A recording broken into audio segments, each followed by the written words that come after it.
In the burning heart of Mesopotamia, where two great rivers cradle the cradle of civilization, mysteries still lie beneath the dust. Empires rose here, shimmering like mirages, only to vanish beneath the weight of centuries. Babylon's towers once pierced the heavens, and Baghdad's libraries once glowed with the light of knowledge. But buried in this land of gods and kings rests something far more enigmatic, something that whispers of a power thought to belong only to the modern age. A clay jar. Ordinary in appearance, forgotten by time. Yet when its pieces were pulled from the earth, scholars looked closer and saw something extraordinary. Copper. Iron. Traces of acid. A design that seemed to defy history. Could it be electricity? If true, it would shatter our timeline of invention, proving that more than 2 millennia before Benjamin Franklin flew his kite into the storm, the ancients may have already harnessed the lightning. Was it science, ritual, or chance? Tonight, we step into the silence of ancient Iraq, through ruins that crumble like parchment in the wind. And there, among forgotten tombs and shattered temples, we follow the trail of a mystery that refuses to die, the Baghdad Battery. The desert does not easily give up its secrets. Beneath the shifting sands of Iraq, the remnants of forgotten civilizations lie entombed, their stones whispering of glory and ruin. In the 1930s, as foreign archaeologists swept through the Mesopotamian landscape, their picks struck something curious among the ruins near Baghdad, a clay vessel, unremarkable at first glance, sealed with pitch, and housing a cylinder of copper rolled tight around a rod of iron. It was a puzzle piece that did not fit. Clay jars were common enough, they stored wine, oil, or sacred offerings, but this one was different. The copper and iron inside were not placed for decoration. They were deliberate. They were functional. And together, they bore an uncanny resemblance to something no history book had ever placed in antiquity, a battery. The discovery ignited whispers in the academic world. Was this the work of craftsmen experimenting with forces beyond their age? Was it meant to generate electricity, or had we stumbled upon a simple container misread by modern minds desperate for wonder? But the silence of the sands offered no answers. The jar stared back, mute, its very existence daring scholars to question what they thought they knew. In the marketplaces of Baghdad, as traders shouted and the scent of spices filled the air, few could have guessed that, beneath their feet, a relic was rewriting history. For the clay jar was not alone, other fragments, scattered and broken, hinted that it was part of a wider mystery. And in its copper coils, the story of Mesopotamia's forgotten brilliance was about to come alive. The stage was set, the curtain rising on a civilization whose innovations we still struggle to comprehend. From irrigation canals that carved life into the desert, to ziggurats that reached for heaven, Mesopotamia had always lived at the edge of the impossible. Could it be that electricity itself flickered, however faintly, in its shadowed corridors? The sands had delivered a riddle, and the world would not be able to turn away. As the camera of history pulls back, we leave the jar in its silence, but we move closer, ever closer, to the moment when spade met clay, and a mystery first drew breath. Next, we enter the excavation trenches of 1930s Iraq, where dust-covered explorers wrestle with the find that would ignite decades of debate. The year was 1936. Baghdad stood as a crossroads of ancient memory and modern ambition, a city where the call to prayer mingled with the rattle of cars, where the Tigris still wound its silver thread through the heart of Mesopotamia. Just beyond the city's bustling edge, on a mound of earth known as Kujurabu, archaeologists bent under the unrelenting sun, their tools cutting carefully into layers of time. Each stroke of a trowel was more than labor, it was an attempt to peel back centuries of silence. There, in the dry soil, a shape emerged. Not the grandeur of a carved stele or the majesty of a gold-laden tomb, but something modest, a jar, sealed and unassuming, caked in dust. To untrained eyes, it was pottery among thousands. Yet as it was lifted from the ground, its weight felt different, its contents concealed behind a crust of earth. When the jar was opened, the strangeness revealed itself. Inside lay a cylinder of copper, snug within the clay. Resting at its center, a corrosive rod of iron. Between them, faint traces of a sticky, resin-like seal. This was no mere container for oil, no ritual urn for incense. Its very design spoke of purpose, a mechanism waiting to be understood. In the dim light of Baghdad's antiquities laboratory, scholars gathered around the find. The copper glinted faintly under lantern flame, the iron rod blackened with age. Whispers echoed across the room. What had the ancients intended with such a construction? Was this an accident of craft, or something far more daring? For Wilhelm Koenig, the German director of the Baghdad Museum, the jar became an obsession. He had seen enough artifacts to recognize when something defied explanation. To him, the vessel was not ritual, not storage, it was technology. He imagined it filled with vinegar or grape juice, liquids capable of creating a weak electrical charge. Could this be, he wondered, a battery? The thought was heresy to some. The age of electricity belonged to the modern world, born from copper wires strung across continents, from the sparks of industrial revolution. Yet here, in a jar pulled from Mesopotamian soil, was a whisper of that same power, locked away for 2,000 years. The reaction of the scholarly community was divided. Some dismissed it outright, a flight of fancy, a desperate attempt to project modern marvels onto ancient hands.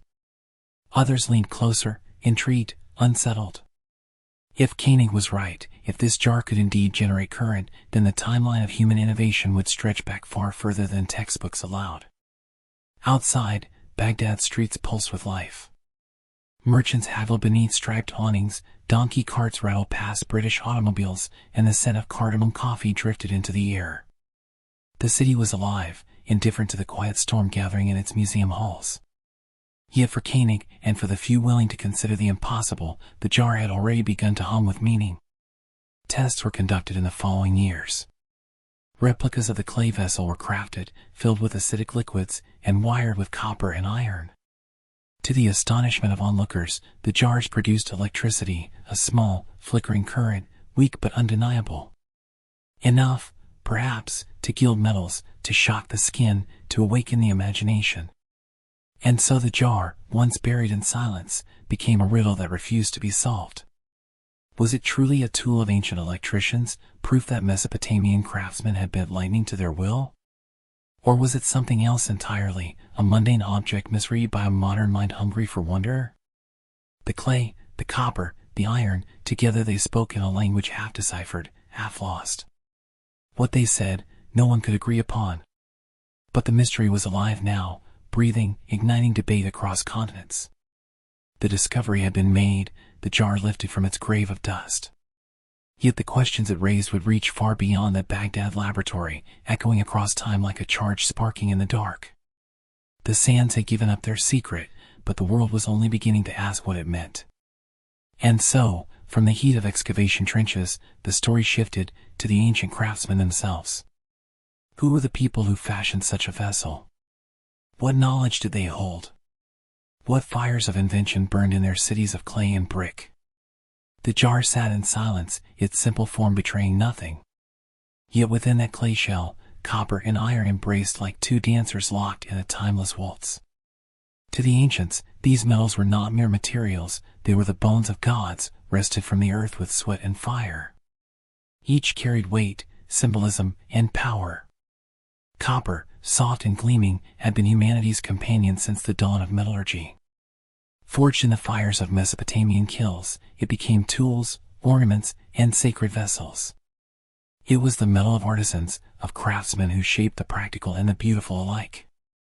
Iron, by contrast, was the metal of conquest, dragged from stone with difficulty, hardened in furnaces until it became the edge of war. To bring copper and iron together within a clay vessel was no accident, it was intent. It was design. As scholars turned the object over in their hands, they noted its precision. The copper cylinder was rolled tight, fitted neatly within the jar. The iron rod was placed carefully at its center, the gap between them sealed with pitch.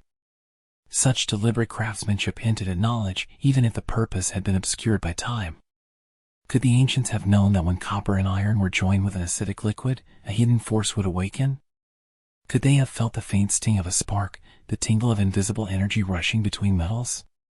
The thought electrified imaginations. In dimly lit laboratories, experiments gave the jar voice once more. Acid was poured in, wires were joined, and a small flicker of current was born. It was meager, enough perhaps to plate a coin with silver or gold, enough to prickle the skin. Not the thunderbolt of Zeus nor the roaring engines of the modern age, but a whisper of power, as though lightning itself had been captured in a cage of clay. Skeptics scoffed. They argued the vessel might have been nothing more than a storage jar for scrolls, a container for sacred texts, or a holder for simple offerings. The copper and iron, they said, may have been placed without any thought of current or charge. To them, the idea of Mesopotamian electricians was fantasy, a mirage conjured by Koenig and his successors. Yet doubt could not erase the evidence. Replicas sparked. The metals conducted. The design worked. And so the world stood at a crossroads. Either the ancients had stumbled upon electricity centuries before it should have existed, or modern minds were misreading the whispers of the past. The copper and iron remained mute, unwilling to surrender their truth. But they had already achieved something remarkable. They had blurred the line between what we know and what we dare to believe. As the debate raged in lecture halls and journals, attention turned away from the jar itself and toward the civilization that might have birthed it. For if Mesopotamia had indeed forged such a device, it was not in isolation. It was born of a culture that had already astonished the world, with its cigarettes, its libraries, its laws carved in stone. To understand the jar, one must walk through the streets of Mesopotamia itself, the empire of canals and towers, the world's first great laboratory of civilization. And so, the camera of history shifts, leaving behind the metals and their silent dance, to descend into the bustling cities of the Tigris and Euphrates, where the spirit of invention lived and breathed in every brick. Mesopotamia, the land between rivers, was not merely a place, it was a machine of human ambition. Along the banks of the Tigris and Euphrates, where flood and drought waged eternal war, the first engineers carved channels into the earth. With reed baskets and bronze tools, they bent rivers into obedience, turning desert into farmland, chaos into order. Theirs was a civilization born not of chance, but of design. Walk through the ancient streets of Ur or Babylon, and you could feel the pulse of invention. Canals laced the landscape like veins, carrying lifeblood to the fields. Ziggurats towered above the horizon, brick by brick ascending toward heaven, monuments of geometry and will. In their shadow, markets throbbed with exchange, grain for copper, lapis for silver, knowledge for power. Everywhere, the fingerprints of engineering marked their world. Clay tablets recorded astronomical charts, measuring the heavens with uncanny precision. Cuneiform scribes logged contracts and codes, building a bureaucracy as intricate as any machine. Time itself was caged and measured here, the hour, the minute, the 60-base system that still rules our clocks. It was in this crucible of invention that the jar emerged. To dismiss it as accident seemed almost naive, for Mesopotamia thrived on deliberate design. These were the people who mapped the stars, who devised laws etched forever in stone, who understood that order was the key to survival. Why should it surprise us if they also stumbled upon the invisible force that sleeps in copper and iron? The ruins themselves echo this spirit. Stand amid the skeletal walls of Babylon, and you see not rubble but the framework of a great experiment. Every canal dug was a proof of concept. Every kiln fired, every temple raised, a demonstration of mastery over materials. This was not a civilization that merely endured, it innovated, endlessly, relentlessly. And yet, their brilliance was often practical, grounded in survival. Irrigation meant bread. Astronomy meant harvest. Mathematics meant trade. If the Baghdad Battery was indeed their creation, what practical need did it serve? Some suggested electroplating, thin layers of gold shimmering over lesser metals, ornaments made radiant by hidden sparks. Others imagined medicine, perhaps the sting of current used to soothe pain, or as part of ritual healing. Still others argued it was symbolic, a vessel meant to hold something sacred, its form coincidentally echoing modern science. Whatever its purpose, the jar could not have existed without the world that built it, a world where invention was not exception, but expectation. Where every generation stood on the shoulders of those before, reaching further, daring more. The wind sweeps now across the ruins, carrying the ghosts of masons and scribes, of astronomers and kings. Their voices remind us, progress is never linear.